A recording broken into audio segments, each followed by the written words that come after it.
In a galaxy far from Earth, there was a planet called Drellin. It was ruled by powerful alien families who believed in control, not in love. Their rules were old, cold, and unbreakable. On this planet lived a young alien woman named Valara. Her skin was pale silver, her eyes a deep violet. She was beautiful, but her beauty was not her own. Her family was powerful, and she was just a tool in their hands. One morning, Valara was called to the Grand Hall. Her father, Lord Zyrak, stood tall and proud. Next to him stood another alien prince, Kale. Today, Lord Zyrak said, "You will become his wife, Valara's." Heart went cold. She had never met this prince. She did not love him. She did not even know his voice. "It is a great honor," her father added. "This alliance will make our family stronger." Valara wanted to scream, but she stayed silent on Drellin. Emotions were signs of weakness, and weakness was punished. The wedding was planned for the next cycle, their version of one Earth day. The palace buzzed with activity. Guards moved in and out. Guests arrived from other star systems. One of them was a human ambassador, sent from Earth for peace talks. His name was Captain Elias. He was tall, with dark brown eyes that always seemed to be thinking. Unlike the others, he didn't look at Valara like she was property. He looked at her like she mattered. During the ceremony, Valara stood in a golden dress beside Prince Kale. Her face was calm, but her mind was full of fear behind the crowd. Captain Elias watched her. His eyes met hers for just a second, and that second, something changed. Valara felt something, a soft spark inside her, a warmth she had forgotten. After the ceremony, there was a grand feast. Music played. The air was heavy with strange perfumes, and everyone wore masks of happiness. Valara sat beside her new husband. Kale didn't speak to her. He was busy talking about war, power, and weapons. Late at night, when the guests had left, Valara walked alone in the garden. The moons were bright, the stars silent. She stared up, wondering if life would always feel this empty. Suddenly, a small device buzzed inside her robe. It was a secret communicator, one she had hidden for years. No one had used it before, until now. A voice spoke, soft and clear. "Valara," it said, "I know you are not free. I can help." Her eyes widened. It was the human Captain Elias. She looked around quickly. No one was watching. She placed the device to her ear. "Why would you help me?" She whispered, "Because no one deserves to be a prisoner," Elias replied, "even behind golden walls." Valara didn't know what to say. No one had ever spoken to her like this. No one had cared. She ended the call quickly. Her heart was beating fast. Back in her room, she lay on the bed made of crystal and silk. But she couldn't sleep. Her mind kept repeating his words. No one deserves to be a prisoner. For the first time in her life, she wondered, is there another way to live? The next morning, Valara walked through the halls with her head high. But inside, her thoughts were spinning.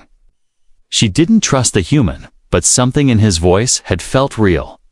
Later that day, a gift was left at her door. A small glass box. Inside was something she had never seen before, real earth flower. Soft, red, and alive. A note inside said, "Not everything has to be cold." She hid the flower quickly. If Prince Kale saw it, there would be questions. That night, she kept looking at the flower. Touching its soft petals, it was the first beautiful thing she had ever owned that came from kindness. But as she held it close, she heard a loud knock on the door. A guard entered, his face serious. "Prince Kale wants to see you," he said. Valara followed. Hiding the flower in her sleeve, her heart pounded. Did he know? Was she in danger already? As she walked through the dark corridor, one thought echoed in her mind. What if the human is the only one who sees me as more than a tool? And then another question followed. What would she risk to find out? Valara's steps echoed through the cold stone halls of the palace. The guard led her in silence.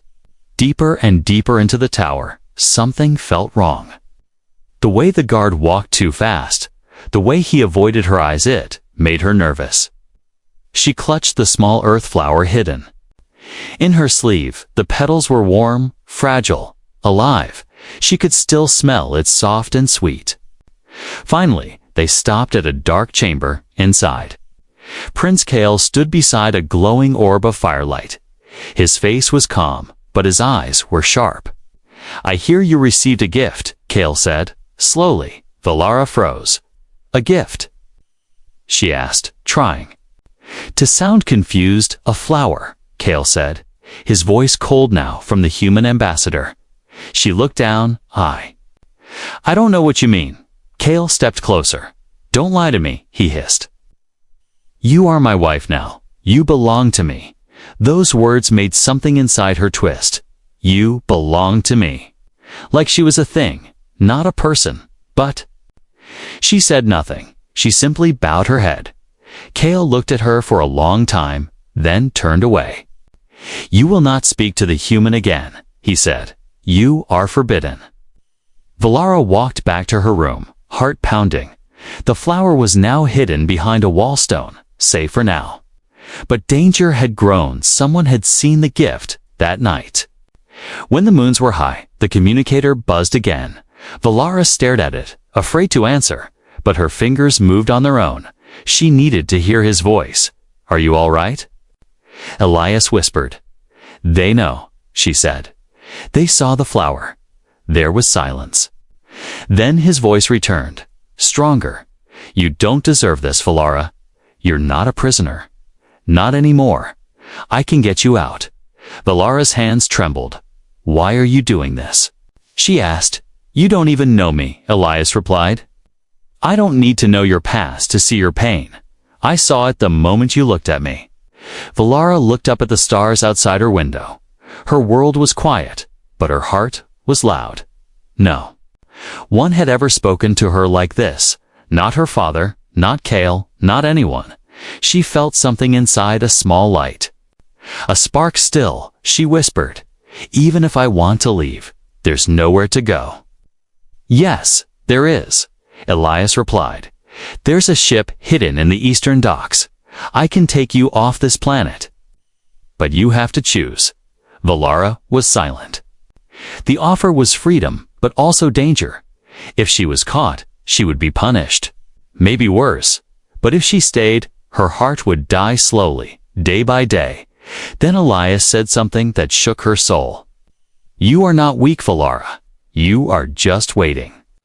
For the moment to rise, before she could answer, the communicator made a sharp sound and went dead. Valara stared at it, breathing fast. Suddenly, a noise came from outside her chamber. Footsteps, quick, heavy, too many.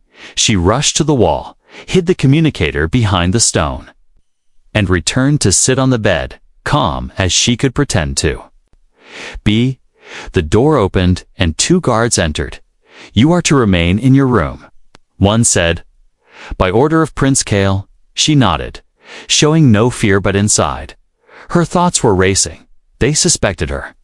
Time was running out. She had to decide.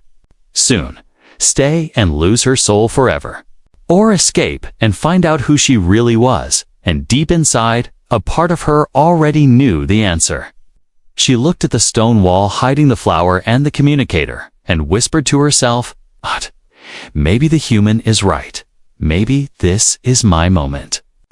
To rise, Valara stared at the walls of her room.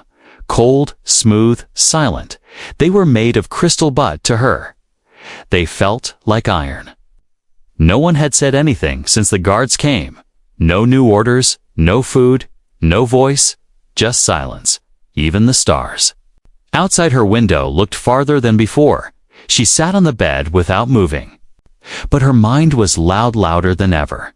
She thought about her mother, the only person who once held her hand with warmth, before the old sickness took her away. Back then, Valara believed love was real. Now, love was a forbidden word in her world. A knock came at the door. It opened just enough to let in a tray of food, cold and dry. No faces, no words. Even the servants were afraid to speak to her. Valara stood up and walked slowly toward the wall where she had hidden the earth flower and communicator. She pulled the stone loose and looked inside. The flower was still there, soft, red, alive. She picked it up gently and pressed it to her chest. It reminded her of the human's voice. The way he spoke, not with orders, but with care. She sat on the floor, holding the flower. For a moment, she closed her eyes. And for the first time since her wedding, she allowed herself to cry. Not loud. Just a single tear rolling down her cheek. It was quiet. But it meant everything. Later that night, the communicator buzzed, once very faint. She rushed to it and pressed the button, but the line was weak. "Valara," Elias whispered. "The tunnel is almost ready. I need one more cycle. Stay strong, then." The signal vanished again. She wanted to answer, to tell him she was afraid, but also hopeful, but the device had gone silent. "Only one more cycle," he said. One more day, but could she survive that long without someone noticing? The next morning, Valara was summoned again, this time not by Kale, but by his sister, Princess Nira. Nira was sharp, clever, and cruel. Behind a sweet smile, she welcomed Valara. With a smile too perfect to be real. "Dear sister," Nira said, "you look tired." Valara said nothing. "I hope your new life is treating you well." Nira added, sipping golden tea. "You must know your place now." Valara finally spoke. "I know I am not free." That made Nira laugh, slow, cold laugh. "Freedom?" She said, "You married into power. Not many get such a gift." Valara looked at her without blinking and said softly, "A golden cage is still a cage." Nira's smile disappeared for a second, but only a second. She leaned forward and whispered, "Be careful, sister. Even birds get their wings clipped if they try to fly too soon." Valara returned to her room with shaking hands. Nira knew something. Maybe not everything, but enough to watch her closely. That night, Valara stood by her window. The sky was full of stars. She wondered where Earth was, what kind of place it must be. Could it really be a place where people marry for love? Where no one owned another person? Where even someone like her could be free? Suddenly, a noise came from outside her door. She froze. Whispers, footsteps, then silence. She waited, not moving. She didn't sleep at all that night. When morning came, she made a decision. If she only had one cycle left, she wouldn't wait like a trapped bird. She would prepare, not to fight with weapons, but to protect something more powerful, her choice. She hid the flower under her robe and stood tall. Tomorrow, she would leave this palace behind, even if it meant risking everything, because now she had something they could never take from her again: hope. The sun on Drellin didn't shine like Earth's. It glowed through the clouds like a dying ember, red and tired. It was the kind of sky that made everything feel heavy. And today, Valara felt that weight more than ever. She woke up before the palace stirred. She had not slept. There was no peace in her dreams, only shadows, but her heart was focused. Because today, she would try to escape. She stood by her mirror, not to admire herself, but to remember the face of a woman who had finally made a choice. Not for her father, not for Kale, for herself, under her robe. She tucked the small communicator. It buzzed. Once then came Elias's voice, soft and steady. "Everything's ready." He said, "Tonight, the tunnel opens at the eastern wall. I'll be waiting." Valara took a slow breath. This was real. This was happening. Elias had arranged everything in secret, bribing a few palace workers, hiding supplies, even stealing a small transport pod. If they made it out, they'd leave the atmosphere by midnight and head toward a neutral human outpost. But things were never that easy on Drellin. Later that day, Valara walked through the royal garden as part of her normal routine. She tried to act calm, but her heart was pounding like a storm. As she passed the inner gate, she noticed something strange. 2 new guards, standing where none had stood before, heavily armed, watching everything. Her footsteps slowed. Did Kale suspect something? Was the escape already falling apart? That night, she wore a servant's cloak, one that Elias had hidden for her near the kitchens. The fabric was rough, but it covered her face. She moved through the halls like a ghost, silent, unseen. The eastern tunnel was behind the old archive room, a door few ever used. She reached it and placed her hand on the panel. It opened with a quiet hiss. Elias stood inside, waiting. His human eyes lit up when he saw her. "You made it," he whispered. Valara nodded, but her breath was shaky. "I saw new guards today," she said. "Someone knows something." Elias frowned. "Then we move fast." The tunnel was dark, damp, and narrow, made by workers long ago during a palace war. Now, forgotten till tonight, they walked for minutes that felt like hours. Neither spoke. Every sound their steps, their breaths felt too loud. Finally, they reached the tunnel's exit. A hatch above them led to the outer court. Just past that was the landing bay where Elias had hidden the pod. Valara climbed the ladder first. Her hand pushed open the hatch, but the moment it creaked, a voice shouted, "Stop them!" Blinding. Lights exploded around them. Guards rushed in from both sides. Elias pulled her down, shielding her with his body. He threw a smoke bomb. And everything turned white and thick. "Run!" He yelled, grabbing her hand. They ran through the chaos turns. Narrow passages, gates slamming shut. Valara could hardly see, but she didn't stop behind them. Energy blasts hit the walls. The palace was alive now. The cage was awake, and it was angry. They reached the final door. Elias hit a switch, and it opened to the landing pad. The pod was there, small, gray, fast. But before they could board it, a figure stepped out from the shadows. Prince Kale. His eyes were full of rage. His guards surrounded the pad. Weapons aimed, Valara froze. Elias moved in front of her. But Kale raised a hand. "No," Kale said. "Let her speak." Silence fell. Valara looked at Kale, at the guards, then at Elias, and then she stepped forward. "I'm not your property," she said, loud and clear. "I was never yours to own." Kale's face tightened. "You belong to the blood of Drellin," he said. "No," she replied. I belong to myself." The moment was sharp. The guard shifted, unsure. This had never happened before. A royal wife refusing her prince, speaking with her own voice. Kale didn't speak. He just stepped back. It was not fear. It was confusion. And in that moment, Elias pulled her in two. The pod, the engines roared to life, and they launched into the stars behind them. Drellin faded into dust and fire. Valara looked out the window, her hand still gripping the flower. She wasn't safe yet, but for the first time. She wasn't trapped either. The stars outside the pod window moved like rivers of light. Valara had never seen space like this. It was endless, open, free. She sat beside Elias, her hands still shaking. She didn't speak, not yet. Her mind was still with Drellin, with Kale, with her past. Elias kept checking the controls, flying fast toward a neutral zone near a human outpost. His face looked calm, but his eyes were sharp-focused. "We're not safe yet," he said quietly. "The palace will send ships. They won't give up easily." Valara nodded. "I didn't think we'd make it this far."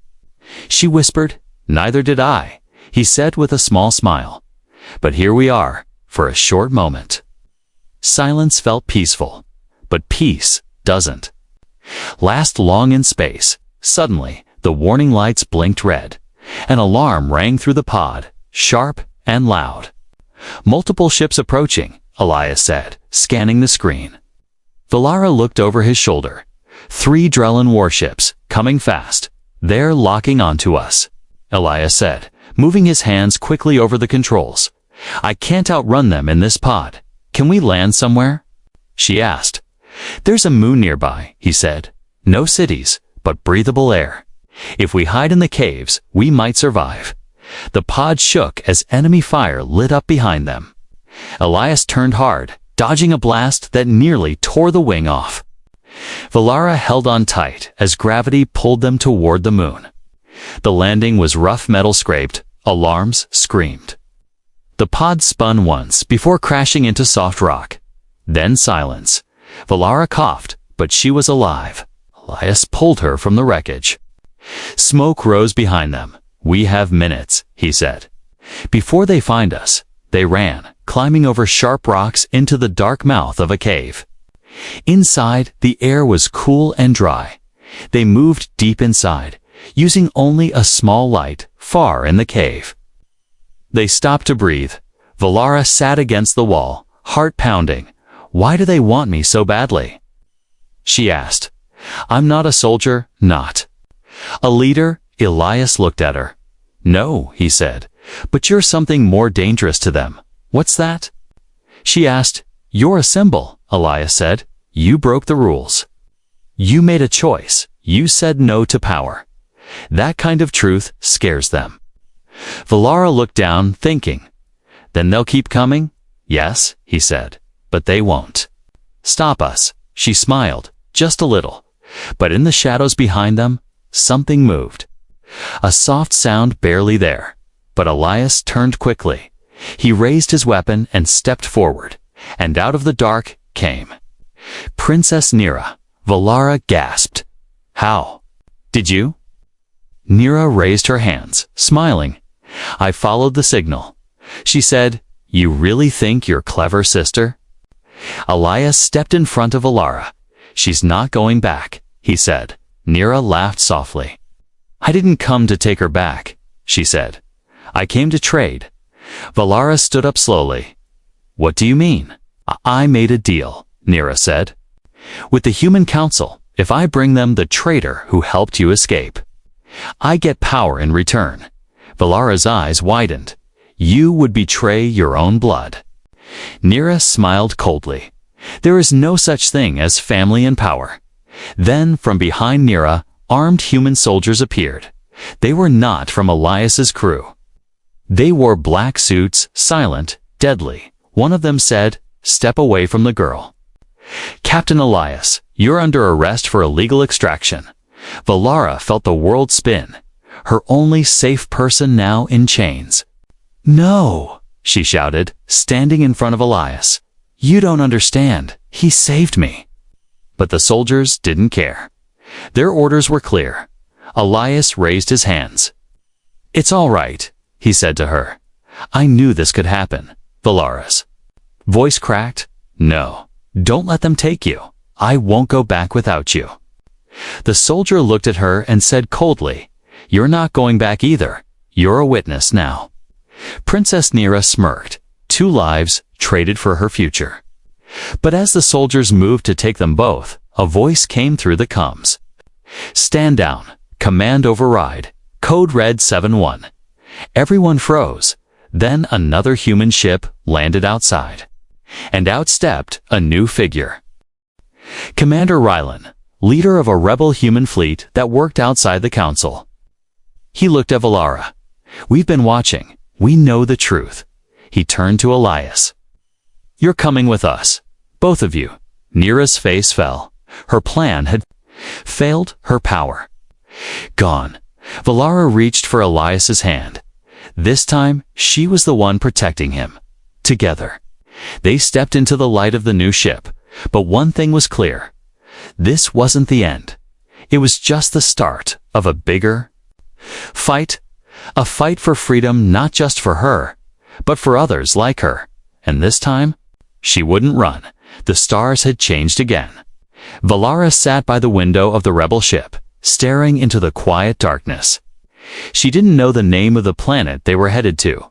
She only knew one thing. It was far from Drellin behind. Her Elias was resting, bandages on his shoulder, bruises on his face. He had taken a hit when they escaped, but he didn't complain, not once. Valara watched him silently. She tried to understand why he had risked everything for her. He had no reason to. He wasn't her blood. He wasn't from her world.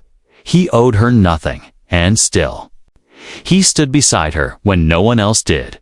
He ran with her, fought for her, bled for her. She remembered how he looked at her. Not like a prize, not like property, but like a person. Like someone who mattered.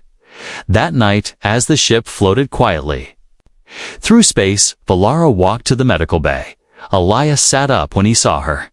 "Surprised, you should be sleeping," he said, his voice rough but warm. She smiled a little. "I've had enough sleep inside cages," she said. "I want to be awake for my freedom." Elias chuckled softly. "I guess we're both still learning how to live." There was a pause, a soft silence between them.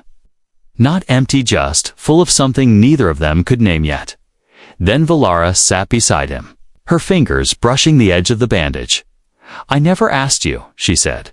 "Why did you come?" "For me? Why risk your life?" Elias looked at her for a long time. Then he said, "Because when I saw you, saw someone who had forgotten what it meant to feel. And I remembered what it meant to care." Valara didn't know how to answer. Her heart felt full and heavy at the same time, like something locked for years had finally opened. She whispered, "On my world, love is weakness, and on mine." Elias replied, "It's everything." His words stayed in her chest like a song she couldn't stop hearing. Even when she left the room, she could still feel them. The next day, they arrived on a green planet with soft winds and open skies. A rebel safe zone, hidden from the Empire's sensors. For the first time in her life, Valara walked outside without guards. No orders, no collars, no shadows. Children laughed nearby. Humans and other alien refugees lived together. No one bowed to anyone. They lived side by side, as equals. Valara stood under a tree with wide blue leaves. She closed her eyes and took a deep breath. The air smelled like morning rain. She opened her eyes and whispered, "So this is freedom." But freedom was not just a place, was also a feeling. And now, that feeling had a face: Elias. Later that evening, as the two sat by a fire outside their cabin, Valara finally spoke the words that had been inside her for days. "I never believed in love," she said. "I thought it was a lie, a weakness, a story for fools." Elias turned to her slowly, listening without interrupting. "But now I know," she said, voice trembling. "It's not weakness, it's strength. It's the reason I didn't give up." Elias didn't smile. He simply reached out his hand. Valara took it, fingers lacing with his. No loud music, no grand speeches. Just two souls sitting in the soft light of a new world. And in that quiet space between their words, Valara finally understood something. Love wasn't something she had to be taught. It was something she had carried all along. She just needed someone to remind her it was there, and that someone was human. The wind on the new planet whispered through the trees like a quiet song. Valara stood on a small hill, looking down at the rebel camp. Children played, voices laughed. Firelight flickered in the distance. And beside her stood Elias. His wounds had healed, but not just on his skin. There was something different in his eyes, now something peaceful. For days, Valara had walked through the camp, meeting others like runaways, survivors, voices that had once been silent. She listened to them. She didn't speak much at first, but each story made her feel stronger, like her pain had meaning now. It was more than escape. It was the beginning of something new. But peace is never far from danger. One morning, a coded message arrived.